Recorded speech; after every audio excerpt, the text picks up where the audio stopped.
أعوذ بالله من الشيطان الرجيم بسم الله الرحمن الرحيم ولله على الناس حج البيت من استطاع إليه سبيلا ومن كفر فإن الله غني عن العالمين صدق الله العلي العظيم۔ میرے انتہائی معزز بزرگوں، عزیز ساتھیوں، اللہ تعالیٰ نے ایام حج اور حج کے مہینے ہمیں عطا فرمائے ہیں۔ آج سی قعدہ کی ایک تاریخ ہے، اردو کی آج ایک تاریخ ہے، یہ بھی حج کا مہینہ کہلاتا ہے اور حرمت والا اور عزت والا، تعظیم والا یہ مہینہ کہلاتا ہے۔ اس مہینے میں اکثر حجاج اعظام کے لیے روانگی کے مراحل پیش آتے ہیں اور وہ اللہ کے گھر تشریف لے جاتے ہیں اور اپنی روحانی پیاس کو بجھاتے ہیں۔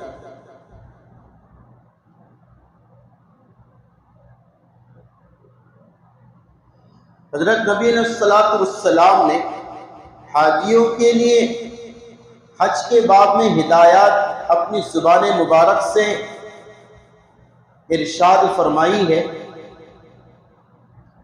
جس کے ذریعے سے کیفیت والا حج نصیب ہوتا ہے۔ حج صرف چکر لگانے کا اور مینا مزدلفہ عرفات میں ٹھہرنے کا، کنکری مارنے کا نام نہیں ہے، بلکہ حج کی اصل چیز تو کیفیت ہے، اندرونی کیفیت، جس کو حج کا خشوع خضوع بھی کہتے ہیں۔ کہ جیسے نماز میں جتنا خشوع خضوع ہوگا اتنا فائدہ ہوگا، اسی طرح حج میں جتنا خشوع خضوع ہوگا روحانی کیفیت مضبوط ہوگی، عشق اور محبت کی کیفیت ظاہر ہوگی، تو اس سے سفر میں الگ ہی مزہ آئے گا۔ اس لیے جو چار عبادات ہیں، نماز، روزہ، زکوٰۃ، حج، ان میں اگر غور فکر کرے تو اصل عبادت دو ہے صرف۔ نمبر 1 نماز اور نمبر 2 حج، یہ اصل عبادات ہے۔ اب رہا روزہ اور زکوٰۃ، روزہ حج کے لیے تقویت پیدا کرتا ہے اور زکوٰۃ نماز کے لیے تقویت اور قوت پیدا کرتی ہے۔ اچھی طرح سمجھنا پڑے گا اس بات کو۔ اصل عبادات جس میں اللہ کا قرب نصیب ہوتا ہے وہ دو ہے، نماز اور حج۔ پھر روزہ اور زکوٰۃ، روزہ یہ حج میں قوت پیدا کرتا ہے اور زکوٰۃ نماز میں قوت پیدا کرتی ہے۔ جیسے نماز میں اکثر خیالات دنیا کے آتے، دنیا اور مال کے خیالات آتے، تاجر کو تجارت کے خیالات آتے، تو زکوٰۃ اگر نکالیں گا تو مال کی محبت، دنیا کی محبت اس سے نکلے گی جو نماز میں خشوع خضوع پیدا کرے۔ اسی طرح روزہ، انسان روزہ رکھتا ہے جس سے اس کے سارے اعضاء میں تقوی پیدا ہوتا ہے، اسی تقوی کا اثر وہ حج میں ظاہر ہوتا ہے کہ یہاں پر تقوی روزے کے ذریعے سے حاصل کر کے گیا، بیت اللہ اور مدینہ المنورہ میں وہ تقوی اس سے مدد کرتا ہے عبادات میں، چونکہ بغیر تقوی کے اعمال ایسے ہیں جیسے بغیر لباس کے آدمی ہوتا ہے۔ اس لیے علماء نے نقطہ لکھا ہے، حج رمضان کے بعد ہے، حج رمضان کے روزوں کے بعد ہے۔ حکمت کیا ہے؟ آپ نے رمضان میں روزے رکھ کر دن میں کیفیت پیدا کر لی، تقوی کو حاصل کر لیا، اب حج کو جاؤ، اس تقوی کا مزہ لو، وہ تقوی کا مزہ اس جگہ زیادہ آئے۔ تو یہ حج بہت اصل عبادات میں سے، اس لیے علامہ ابن رجب حنبلی رحمۃ اللہ علیہ فرماتے ہیں بہت سے حجاج اسلام مرد ہو یا عورت ہو وہ صرف بیت اللہ تک جاتے ہیں، بیت اللہ والے تک نہیں جاتے، کعبے تک جاتے ہیں، کعبے والے تک نہیں جاتے۔ حج کا مقصود کعبہ نہیں ہے، حج کا مقصود کعبے والا ہے، سمجھے؟ حج کا مقصود صرف کعبہ نہیں ہے کعبہ دیکھ کر آ جاؤ، حج کا مقصود کعبے والا ہے، اس سے ملاقات کر کے آؤ آپ۔ اس لیے فرمایا رب کی ملاقات کو جا رہے، ایک عاشق معشوق کی ملاقات کو جا رہا، اپنے اندر ایک مخصوص لباس کے ساتھ جائے، جیسے کسی پرسنل محکمے میں جانے کے کوئی رول ہوتے ہیں، کسی سوسائٹی میں جانے کے کوئی رول ہوتے ہیں، اسی طرح حج کو جانے کا ایک رول یہ ہے لباس اپنی چاہت نہیں رب کی چاہت کے مطابق پہننا پڑے، چاہے آپ ارب پتی ہو، کروڑوں پتی ہو، یا کسی بھی عہدے کے آپ فائز ہو، آپ کو لباس چینج کرنا پڑے گا۔ کوئی بھی حاجی چاہے وزیر اعظم کیوں نہ ہو، وزیر مملکت کیوں نہ ہو، اس سے پہنایا جائے گا ایسا لباس جس میں سلا ہوا نہ ہو، جس میں خوشبو لگی ہوئی نہ ہو، ایسا لباس جس میں بٹن نہ ہو، ایسا لباس جو کفن کے مشابہ ہو، کیونکہ یہ عاشق معشوق سے ملنے جا رہا ہے۔ ہاں، اگر علماء نے ایک مسئلہ یہ لکھا ہے، اگر کسی کی لنگی ہے اور اس سے لنگی باندھ کر رہنے کی عادت نہیں ہے، اگر درمیان سے سلا لے اور اس کو پورا پیک کر لے نیچے کی چادر کو، تو اس کو پیک کرنے کی علماء نے اجازت دی۔ چونکہ بعض لوگ لنگی نہیں باندھتے تو وہ یہاں تو باندھ لیتے، لیکن وہاں کنکری مارنا ہے، سعی کرنا ہے، دن رات 5 دن اس میں رہنا ہے، تقریباً سونا ہے تو وہ اڑ بھی جاتا ہے۔ تو اگر کشف عورت یعنی ستر کے کھل جانے کا انومان ہے، وہاں میں ایسا ہو سکتا ہے کہ میرا ستر نکل جائے گا، تو آپ کے لیے گنجائش دی گئی کہ آپ اس نیچے کی چادر کو سلا لیں، اس کی گنجائش، وہ بھی بڑے عمل کا ارتکاب نہ اس وجہ سے، ورنہ وہ اصل وہی ہے کہ اس کو بغیر سلا کے لے جائے۔ حضرت نبی صلی اللہ علیہ وسلم نے فرمایا یہ احرام کی کیفیت اتنی برکت والی ہے، 24 گھنٹے حاجی احرام کی حالت میں گزارتا ہے، 24 گھنٹے، 12 گھنٹے دن کے، 12 گھنٹے رات کے، تو دوسرے دن کا سورج جو غروب ہوتا ہے وہ حاجی کے گناہوں کو لے کر غروب ہوتا ہے، اس کے سارے گناہ معاف ہو جاتے ہیں۔ اتنی یہ اہم کیفیت ہے احرام کی حالت۔ مسنات سے کہا تیرا احرام صرف چہرے میں ہے، احرام صرف کیا ہے؟ چہرے میں ہے، باقی بدن پر آپ مسرات کو، اپنی محرم کو جو ان کا لباس ہے وہ پہنا سکتے ہیں۔ حجاب جو ملتا ہے سر کا ٹوپ وغیرہ جس میں بالوں کو اچھی طرح محفوظ رکھا جاتا ہے وہ بھی لگا سکتی، لیکن وہ احرام نہیں ہے ان کا احرام چہرے کو کھلا رکھنا ہے، چہرے کو بتانا ہے۔ اب ایک مسئلہ، چہرے کو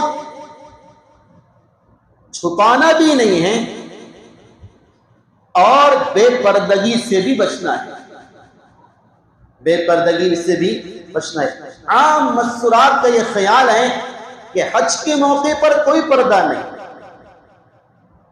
عام مسورات کا خیال ہے چہرہ کھلا رکھو، پردہ نہیں ہے، ایسا نہیں ہے۔ اس حالت میں بھی پردہ ہے، اس کا طریقہ کہا، چہرے کو تو ہم کپڑا نہیں لگائیں گے، لیکن مسورات کن ٹوپ ایک آ رہا ہے بھی، کن ٹوپ کہتے اس کو پہن لیں، اور اوپر سے اس طرح پردہ ڈال دے تاکہ چہرے پر لگے بھی نہ اور چہرے کا پردہ بھی ہو جائے.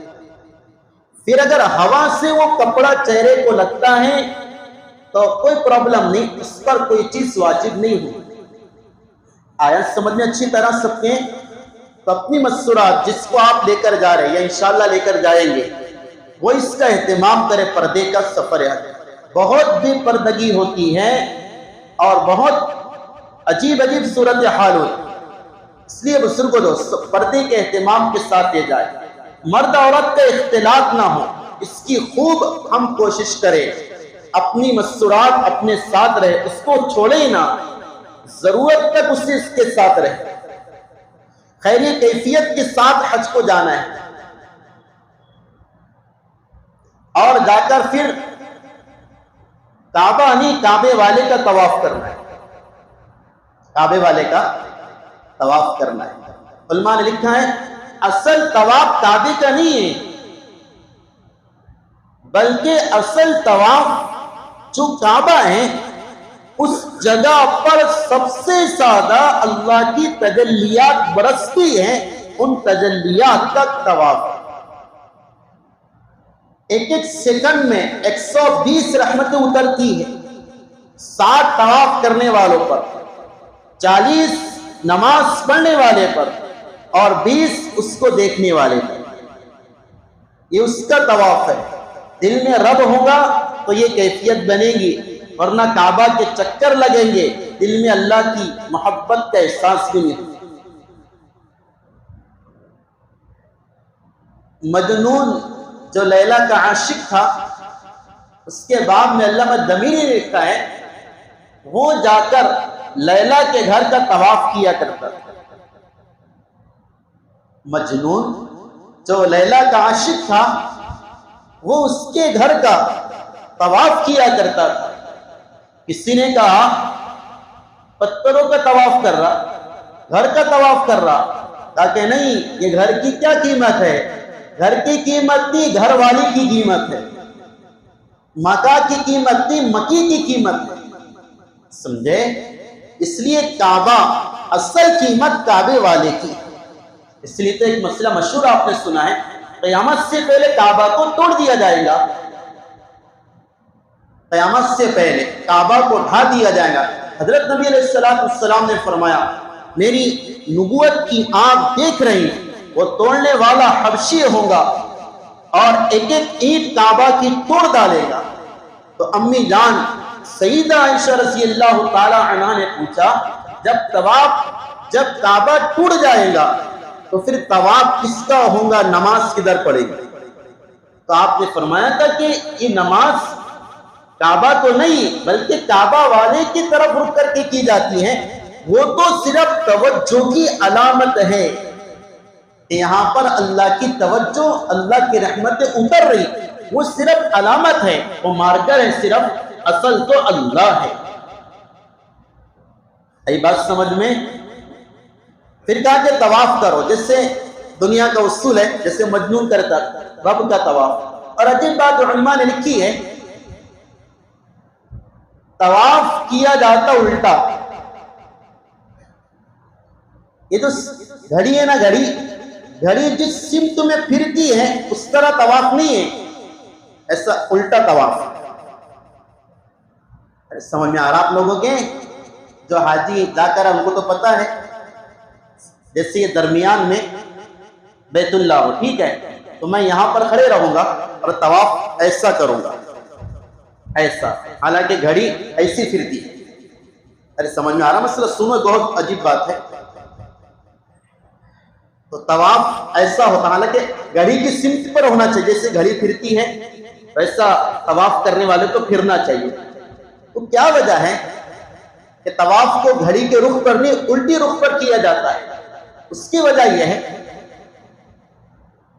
ایک بزرگ نے کسی جوان سے پوچھا، شادی کے موقع پر جب شادی ہو جاتی ہے، نوشا یعنی دولہا اپنی دلہن کی بائیں ہاتھ کے اس انگلی میں انگوٹھی پہناتا ہے. ارے آپ نے پہنائے نا؟ ایسا لگ رہا ہے کہ پہنا ہی نہیں. پہنائی نا آپ لوگوں نے شادی کے بعد, منگنی میں نہیں. سمجھے, منگنی میں تو غیر محرم ہے وہ. منگنی میں ابھی کیا ہے, غیر محرم, اس کو ٹچ کرنا ناجائز ہے, ہاتھ کو چھونا. اس رسم کو معاشرے سے ختم کیا جائے خلاف شرع. ہاں شادی ہو گئی, وہ اپنی بیوی بن گئی. اب سمجھے, اب نوشہ جا کر انگوٹھی پہناتا ہے. تو وہ بزرگ نے پوچھا انگوٹھی اس میں کیوں پہناتے؟ جوان کو پتہ نہیں. کہا کہ پتہ نہیں, ابھی تو پہنانے کا موقع نہیں آیا, وہ بڑے میاں پہنا چکے تھے پہلے. تو کہا کہ اس کی وجہ یہ ہے کہ دراصل یہ دل سے شریانیں نکلتی ہے, رگیں نکل کر جو رگ ان انگلیوں میں پہنچتی ہے, دل سے نکل کر شریان, سب سے چھوٹے شریانی رگ اس انگلی کے پاس ہے. سب سے چھوٹی رگ یعنی اس انگلی کا اور یہ دل کا جو فاصلہ ہے بہت کم ہے, درمیان میں چھوٹی رگ ہے. یہ دل سے قریب ہے, ایسا کہہ سکتے. تو چونکہ یہ دل سے قریب ہے, اس وجہ سے دل میں اتارنے کے لیے اس انگلی میں انگوٹھی پہنائی جاتی ہے. آئی بات سمجھ میں؟ اسی طرح آپ جب طواف کریں گے, گھڑی کے رخ پر نہیں, گھڑی کے رخ کے الٹا, تو چونکہ دل بیت اللہ کے قریب رہے گا. دل کیا رہے گا؟ بیت اللہ سے قریب رہے گا, اور محبت قرب کو چاہتی ہے. اللہ نے چاہا, میرا بندہ بہت کچھ قربان کر کے آیا, دل میں مجھے بسانے آیا, تو اس طرح طواف کر کے تیرے دل کا رخ مجھ سے قریب ہو, چاہے وہ الٹے جانب کیوں نہ. سمجھ میں آیا؟ جیسے اگر ادھر سے طواف کرے تو دل ادھر ہے نہیں, یہ بیت اللہ بیچ میں ہے, تو اتنا قرب نہیں ہوگا. تو ایسا طواف نہیں ہے, طواف ایسا ہے کیونکہ دل کیا ہے, اس سے قریب ہے. آیا سمجھ میں مسئلہ؟ یہ حکمت ہے. تو یہ بتا رہی ہے آپ کو, اللہ کے پاس جا رہے, اللہ کو دل میں لے کر جاؤ. سمجھے, اللہ کے پاس جا رہے, اللہ کو دل میں لے کر جاؤ تاکہ کیفیت بنے. وہ حجر اسود کا استلام بتایا, حدیث کے اندر آتا ہے, حجر اسود کا جس نے بوسہ لیا, اس پر ہاتھ رکھا, وہ ایسا ہے جیسا کہ اس نے اللہ سے مصافحہ کیا. اور جس نے ملتزم کو اپنے آپ کو چمٹا لیا, بیت اللہ کا دروازہ حجر اسود کا درمیان کا جو اسپیس ہے, اس سے اپنے آپ کو چمٹا لیا, وہ ایسا ہے جیسا کہ اللہ سے معانقہ کر لیا. اللہ, یہ سب عشق و محبت کی کیفیات ہیں. اس لیے میں نے کہا دل کو صاف کر کے, دل میں عشق الہی کو اتار کے اگر ہم گئے تو پھر مزہ آئے گا. ایک بات اسی طرح ہر عمل میں آپ زمزم لے لو, اس میں بھی حکمت ہے. سعی لے لو, اس میں بھی حکمت ہے. اس کے بعد مینا کا قیام, مزدلفہ کا قیام, عرفات کا قیام, پھر مینا کا قیام, پھر گویا کہ کنکری مارنا, اس میں بھی حکمتیں ہیں.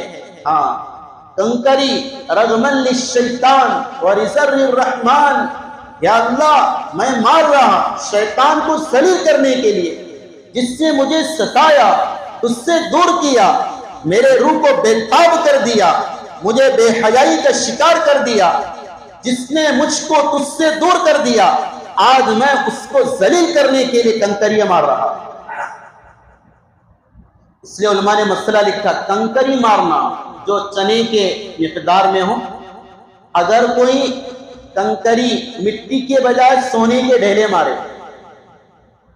سونے کی کنکری مارے یا چاندی کی کنکری مارے, رمی ادا نہیں ہوگی, کیونکہ ذلت زیادہ شیطان کی مٹی کے کنکری میں. اور ایک عجیب بات سنو, بڑا پتھر ملا, اس کو توڑ کر 7 کنکریاں بنایا اور پھر اس سے رمی کیا, تو کیا اس سے رمی کر لیا تو کیا ہوگا؟ ادا تو ہو جائیں گے لیکن مکروہ ہوگی. لیکن کیا ہوگی؟ مکروہ ہوگی. کیوں؟ چونکہ شیطان کی زیادہ ذلت چھوٹی کنکری کے مارنے میں. اتنا ذلیل اسے کیا جا رہا کہ تیرے لیے ایک کنکری کافی ہے بس. بات سمجھ میں؟ تو یہ ساری حکمتیں ہیں. روایت میں آتا ہے، شاید بہت توجہ سے سن رہے میری بات، ایک عجیب روایت یاد آئی. حضرت نبی علیہ السلام نے فرمایا ایک کنکری پر ایسا گناہ معاف ہوتا ہے کہ اگر وہ گناہ معاف نہیں ہوتا تھا تو اس کو جہنم میں داخل کرنے کے لیے کافی ہو جاتا ہے. ایک کنکری پر ایسا گناہ معاف ہوتا ہے، اگر وہ معاف نہیں ہوتا تو اس کو جہنم میں داخل کرانے کے لیے کافی ہو جاتا ہے ایک کنکری پر. تو یہ ساری کیفیات ہیں. اس کا جو تعلق ہے عشق و مستی سے ہے، جیسے میں نے کہا، اور بھی انشاءاللہ آئندہ آپ کی اس کی حکمت کچھ نہ کچھ ذکر کروں گا. ابھی چند ضروری باتیں آپ سے عرض کر رہا اور کرنا بھی ہے. ان میں سے پہلی بات کہی کہ بھائی جائیں تو بالکل صاف ستھرے ہو کر جائے. حقوق العباد، حقوق اللہ، اس کو ادا کر کے جائے. کسی کا حق ہمارے سن میں باقی نہ ہو. اور بزرگوں دوستو، یہ صرف حاجیوں کے لیے نہیں ہے، جو حج کو نہیں جا رہا اس کی بھی ذمہ داری ہے. کیا پتا کس گلی میں شام ہو جائے، کیا پتا کس گلی میں شام ہو جائے. اس لیے حضرت نبی علیہ السلام نے تعلیم بھی دی ہے.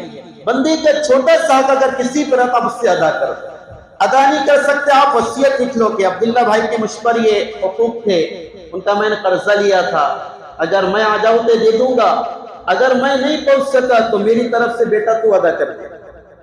اتنا کر کے جاؤ. کوئی چیز سامان کسی کا عاریت میں لے رکھا ہے، استعمال کے لیے اسے واپس کر کے جاؤ. سمجھے؟ تو اپنے آپ کو پاک صاف کر. مستورات عورت کے لیے ضروری ہے ساتھ میں محرم ہو. ساتھ میں کیا ہو؟ محرم ہو. عورت پر اس وقت تک حج فرض ہی نہیں ہوتا ہے جب تک کہ ساتھ میں محرم نہ ہو. وہ بہت زیادہ مالدار ہے، غنیہ ہے، ذو ثروت ہے، ذو دولت ہے، لیکن اس پر حد اس وقت ہوگا جبکہ ساتھ میں چلنے والا محرم. اگر وہ محرم اپنے پیسوں سے جا رہا تو اچھی بات ہے، اور اگر اس کے پاس پیسے نہیں اور یہ اس کے ساتھ حج کو جانا چاہتی ہے، اس کے حج کا خرچ اس عورت پر واجب ہوگا. وہ جو محرم چل رہا ساتھ میں، جو بھی محرم ہے سگا، وہ ساتھ میں جو چل رہا، اگر وہ حج کا طاقت نہیں رکھتا، اس کے پاس پیسے نہیں، تو اس کے پیسے کی ذمہ داری شریعت نے اس خاتون پر ڈالی ہے. کیونکہ حضرت نبی علیہ السلام نے فرمایا وہ عورت آخرت پر ایمان رکھنے والی نہیں جو مسافت شرعی سے زیادہ، یعنی 78 کلومیٹر سے زیادہ بغیر محرم کے سفر کرے، وہ آخرت پر ایمان نہیں رکھتی. اس لیے محرم ساتھ میں ہے. اور علماء نے تو یہاں تک لکھا ہے کہ اگر بوڑھی عورت ہے، 50 کراس کر چکی ہے، تو بھی اس کے ساتھ محرم ہو. چونکہ سفر حج میں بار بار ایک دوسرے کی مدد کی ضرورت پڑتی ہے. نامحرم چاہے بوڑھی کیوں نہ ہو، اس کو چھونے سے شریعت نے منع کیا ہے. اب بہت سے آثار بھی ہوتے ہیں، اس لیے ساتھ میں معتبر محرم جائے. ساتھ میں کون جائے؟ معتبر محرم جو اس کی رہبری کر سکے. ایک صحابی حضرت نبی علیہ السلام کے پاس آئے، کہا کہ حج کو جانے کا بہت دل چاہتا ہے، پیسے بھی ہیں، سواری بھی ہے، میرا شوہر تو لیکن اللہ کے راستے میں جا رہا. بخاری کی روایت ہے، حج کو جانے کو دل چاہ رہا، میرا شوہر بھی ہے لیکن وہ اللہ کے راستے میں جا رہا، تو کیا میں بغیر محرم کے چلے جاؤں؟ زمانہ نبی کا ہے. اس کا زمانہ ہے نبی کا زمانہ، خیر القرون کا زمانہ ہے، اطمینان ہے، صحابیہ ہے، حج کرنے والے صحابہ ہیں، سارے مطمئن لوگ ہیں. حضرت نے فرمایا کہ نہیں، اکیلی مت جانا. آپ نے شوہر کو بلایا، کہا کہ اللہ کے راستے کے سفر کو آپ ختم کر دو، کینسل کر دے، اس کے ساتھ حج کو چلے جا. اتنی محرم کی تاکید آتی ہے سفر حج کے متعلق. اس وجہ سے بزرگوں دوستو، جو بھی جا رہے وہ اپنے محرم، جو اپنی خاتون ہے وہ اس کا محرم ہے کہ نہیں، اس کی آپ انکوائری کر لیں. ورنہ نیکیوں کے بجائے گناہ ہوگا، شریعت کے خلاف ورزی ہوگی۔ اسی طرح ایک ہدایت آپ سے یہ کرنا ہے، آپ جانے سے پہلے، حج کو جو بھی جا رہے ہیں جانے والے ہیں، جانے سے پہلے حج کے ہر عمل کی عملی مشق کر لے، حج کے ہر عمل کی عملی مشق کر لے، احرام باندھ کر دیکھ لے، ٹھیک ہے، طواف کر کے دیکھ لے، جس میں نے مثال کے طور پہ بتایا، کنکری کیسی پکڑیں گے اس کی مشق کر لے، حلق کیسا کرانا ہے اس کو دریافت کر لے، قربانی کیسی کرنا ہے اس کو اچھی طرح آپ سمجھ لے، قربانی کب ہو اس میں ترتیب واجب ہے کہ پہلے شیطان کی رمی ہو، اس کے بعد قربانی ہو، اس کے بعد حلق ہو، یہ تینوں میں ترتیب حنفیہ کے نزدیک واجب ہے۔ اگر بغیر ترتیب کیا ہو گیا، پہلے تکلا کر لیا، بعد میں قربانی ہوئی، بعد میں چھری پھری، تو دم واجب ہوگا۔ کیا واجب ہوگا؟ چونکہ ترتیب الٹ گئی، نماز میں ترتیب بدل گئی تو کیا واجب؟ سجدے سب واجب، حج میں ترتیب بدل گئی ان تین اعمال میں تو دم واجب ہوتا ہے۔ ایک بات، اور ایک آخری بات، آپ جا رہے، جیسے میں نے مرکز میں بھی کہا کہ بھائی سیکھ کر جائے، کیسا جائے؟ سیکھ کر جائے، بغیر سیکھے حج کرنا اس کا کوئی مزہ نہیں، کوئی فائدہ نہیں۔ جیسے عمل کے لیے اخلاص ضروری ہے، اسی طرح عمل کے لیے علم کا ہونا بھی ضروری ہے۔ جیسے عمل کے لیے اخلاص شرط ہے، ضروری ہے، اسی طرح عمل کے لیے چاہے حج کیوں نہ ہو علم کا ہونا ضروری ہے۔ اس لیے ایک ایک چیز کی معلومات حاصل کریں۔ آپ جس سے کانٹیکٹ میں ہیں، آپ جس کو فالو کرتے، جس سے آپ قریب ہے، اب اس سے پوچھ، ایک ایک بات نوٹ کر لے، ہدایات کو، اہم مسائل کو۔ کوئی کوشچن سوال آپ کے ذہن میں آ رہا ہے، کوئی عالم صاحب مفتی صاحب نہیں تو وہ یاد ہوتا ہے، بعد میں بھول جاتا ہے انسان۔ ارے ہمارے حافظ تو ایسے کمزور ہوگا، یہاں یاد رہتی باہر بھول جاتے، ایسے کمزور حافظ سے ہو گئے۔ اس لیے کوئی سوال اگر آپ کی ذہن میں ہے، آپ اس کو نوٹ کریں، کاپی بنائے حج کی ایک نوٹ بک، اس میں ضروری مسائل کا اس کو عنوان دے، اور پھر ضروری عنوان لکھے، بھائی احرام باندھنے کی سنت طریقہ کیا ہے۔ جب آپ احرام باندھیں گے اس سے پہلے جو غسل کریں گے، وہ غسل میں احرام کو خوشبو لگائیں گے یا بدن کو خوشبو لگائیں گے؟ جیسے مسئلہ لکھا علماء نے، آپ احرام کا غسل کر رہے، چاہے اپنے گھر سے کرو، ناگپور میں کرو، ممبئی میں کرو، احرام باندھنے سے پہلے اس غسل میں باڈی پر خوشبو لگانا ہلکی سی سنت ہے۔ اچھی طرح سمجھو، احرام سے پہلے جو غسل کریں گے اس غسل میں اپنے باڈی پر ہلکی خوشبو لگانا سنت ہے، جیسے ہمارے نبی نے لگائی۔ آپ نے ذوالحلیفہ میں احرام باندھا اور خوشبو منگائی اور آپ نے اپنے بدن پر لگوائی، پھر آپ نے احرام باندھا تھا۔ ان چادروں کو خوشبو نہیں لگانا ہے، ارے سمجھے نا، چادر کو نہیں لیکن باڈی کو لگانا۔ اسی باریک باریک باتیں، بہت باتیں ہیں، 25 منٹ آدھے گھنٹے میں کہاں سے آپ کے سامنے آئیں گے، لیکن خلاصہ وہی ہے کہ جو جانے والے ہیں، مستورات ہو مرد ہو، آپ سیکھ کر جائے، مذاکرہ کرے، گھر میں ہلکے لگائے تاکہ اچھی طرح سمجھ میں آئے، ورنہ کارگزاری ہے، بعد جانے والے ایسے ہوتے تلبیہ بھی آدمی ہوئی۔ اللہ حفاظت فرمائے، عمل کی توفیق عطا فرمائے۔